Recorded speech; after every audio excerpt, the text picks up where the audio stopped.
Hello dear students, good evening.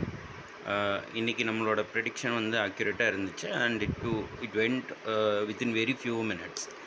பார்த்துட்டிங்கன்னா தெரிஞ்சிருக்கும், நம்ம பை அபவ் 65 கொடுத்துருந்தோம். And first target would be 84 and second target would be 95ன்னு சொல்லியிருந்தோம். So அது பார்த்திங்கன்னா 10:04க்கு கொடுத்த கால் பார்த்துருந்திங்கன்னா இதில் 73 கிராஸ் பண்ணுச்சு. 73 வந்து டச் பண்ணிட்டு இருந்துச்சு. அதுக்கடுத்த போஸ்ட்டில் பார்த்தீங்கன்னா it went to 95 within few minutes very few மினிட்ஸில் இந்த டார்கெட் அச்சீவ் ஆச்சு. பார்த்தீங்கன்னா no matter of time within 10:14 it achieve the target. So அதுக்கப்புறமும் நம்ம கால்ஸ் வந்து டோன்ட் டேக் ஃப்ரெஷ் கால்ஸ்ன்னு சொல்லியிருந்தோம். ஸோ இது one of the profit you can see 1310 rupees one of my student earned today with my call. So இதுதான் நான் சொல்கிறேன். So calls அக்யூரேட்டாக போகுதுன்னு தெரிஞ்சதுக்கப்புறமா I don't know why you